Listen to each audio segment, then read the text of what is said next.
Bonjour. Aujourd'hui, je vous propose une méthode pour calculer ou déterminer la mesure principale d'un angle orienté. Je vous propose ici trois exemples. Bien, pour traiter ces exemples, je vais vous donner une méthode générale très simple pour déterminer cette fameuse mesure principale. Bien, j'ai mes angles qui sont sous cette forme-là. A est égal à un quotient ou une fraction de pi. Comme A peut être très grand par rapport à B, je peux avoir donc des nombres de tours complets. Et on sait que ces tours complets correspondent à une mesure nulle. Donc, pour déterminer la mesure principale qui est la plus petite possible, entre moins pi et pi, on va d'abord se débarrasser de nombre entier de tours complets. Autrement dit, un entier fois 2pi, car un tour correspond à 2pi. Bien. Donc, l'idée consiste donc à écrire l'expression de la mesure qu'on me donne en fonction de 2pi. Je passe de cette expression initiale à celle-là en faisant apparaître le nombre 2pi.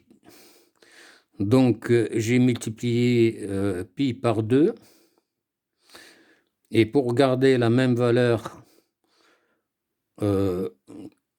que celle de départ, c'est-à-dire ici A, je divise par 2. Je n'ai fait que multiplier par 2 et diviser par 2, donc je n'ai pas changé la mesure. Bien. Sur cette forme-là, on voit que ce quotient A, ou cette fraction A sur 2B, me donnera le nombre de 2pi. C'est ce qui me permettra d'éliminer les nombres entiers de 2pi. Bien. On va utiliser ce qu'on a appris au collège, à savoir la division euclidienne de ce nombre A par 2 fois B. En effectuant cette division euclidienne, donc A par 2B, on trouve un quotient Q qui est entier plus un reste, que je note R, sur 2B. Ce R, ce reste, est compris entre 0 et 2B, 2B exclu, conformément à la division euclidienne. Bien. Maintenant, l'expression de A devient finalement, en multipliant ce quotient donc par 2pi, on trouve donc Q fois 2pi plus R sur 2B fois 2pi. En simplifiant par 2, on arrive à R pi sur B. Comme Q est entier, on voit que c'est finalement ici, cette expression, c'est le nombre entier de tours complets. Et on a dit qu'un tour complet, ça correspond à 0. Finalement, la mesure A est réduite à R pi sur B,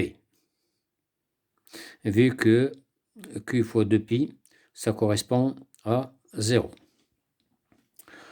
Bien, on est donc passé de la mesure initiale, ici, à celle-là. Vous remarquez une chose, que cette expression, c'est presque la même qu'ici, à condition de remplacer le A par R. On arrive finalement à une mesure qui entre 0 et 2π, c'est-à-dire à un angle ou une mesure en moins d'un tour. Bien, on peut appliquer donc cette méthode à nos cas ici. Prenons maintenant A1 qui est égal à 243 pi sur 7. Eh bien, on va chercher le reste de la division de 243 par 2 fois 7, comme on a vu dans le cas général ici.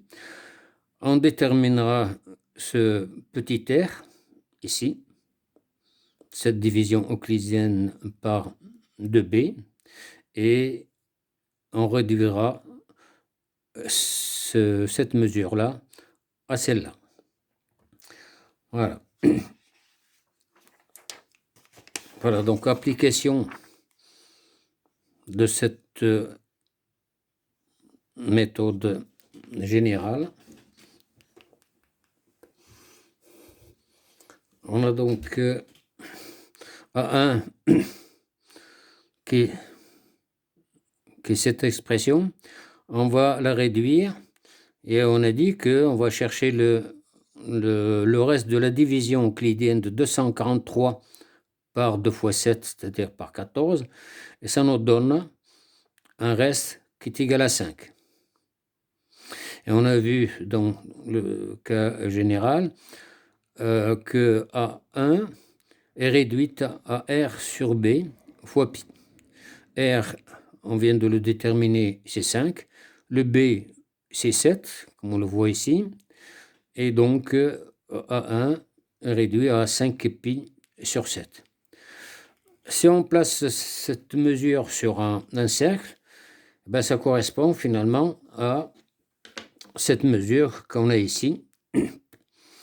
Et donc ici, ben, on aura 5 pi 5 pi sur 7. Je vous rappelle que la mesure principale d'un angle est comprise entre moins pi et pi. Moins pi est exclu parce que si on se retrouve par exemple ici à moins pi, ben ça correspond aussi à pi. Et comme la mesure principale est une valeur unique, on va donner, l'avantage, si j'ose dire, au sens direct. Le sens direct est toujours défini de cette manière-là, c'est-à-dire dans le sens contraire des aiguilles d'une montre.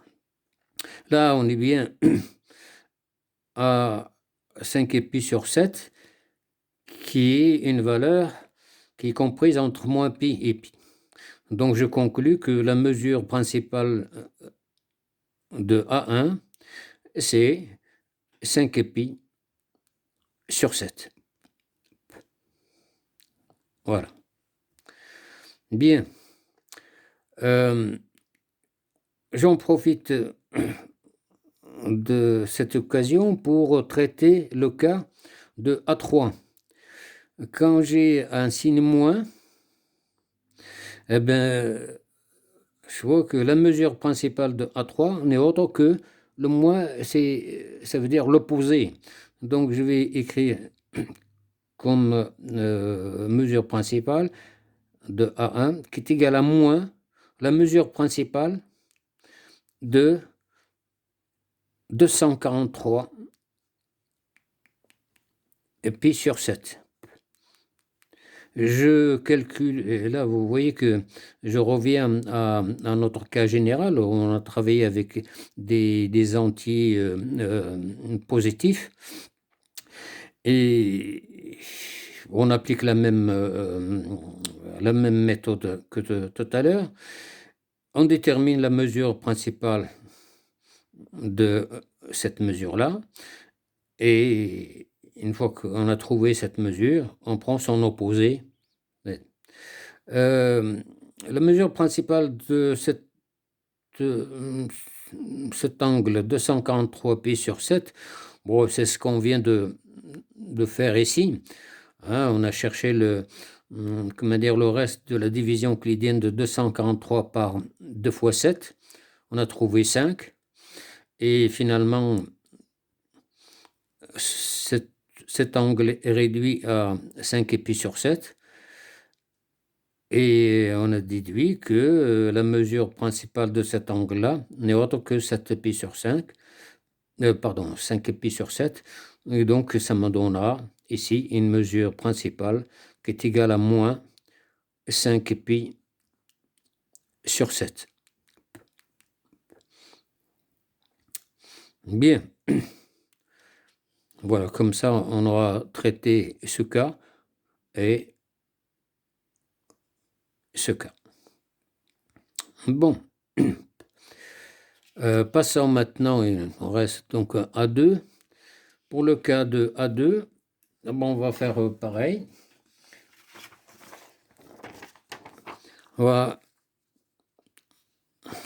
A2, c'est 137 pi sur 5. On a dit on va chercher le reste de la division euclidienne de 137 par 2 fois 5. D'accord? On cherche ce reste et on trouve 7. Voilà. Le quotient dont on a parlé tout à l'heure, comme si ça me donne un nombre entier de tours complets, ça correspond à 0. Donc, finalement, le quotient, on ne s'y intéresse pas. Très bien.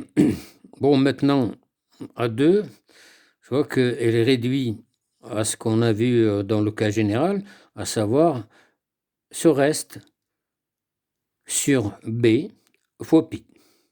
Le B, c'est 5. Le R, on vient de trouver, c'est 7. Et donc, A2 est réduit, une fois qu'on s'est débarrassé des nombres entiers de tours, à 7 pi sur 5. Je place cette mesure sur un cercle et ça correspond à ce qu'on a ici. Ici, donc, on fait 7 pi sur 5. Très bien. Je vous rappelle que la mesure principale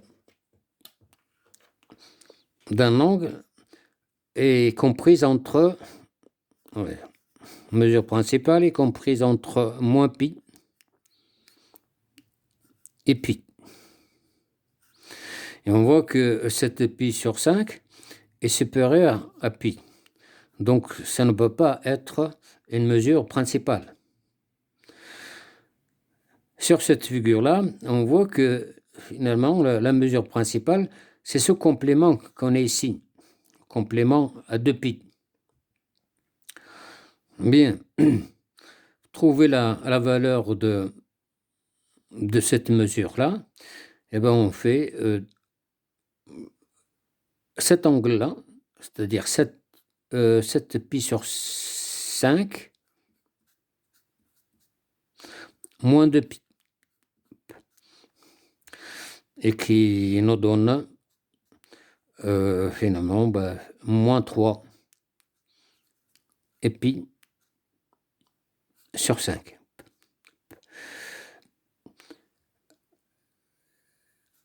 Voilà, ça correspond à cet angle. Le moins, ça correspond au fait que on s'est déplacé dans le sens contraire du sens direct qu'ici.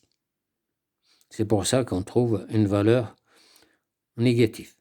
Donc ici, la mesure principale de A2,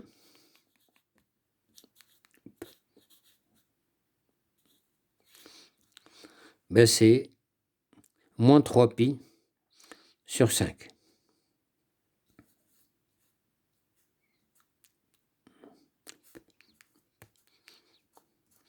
Et on vérifie bien que moins 3pi sur 5, elle est bien comprise entre moins pi et pi. Je vous remercie.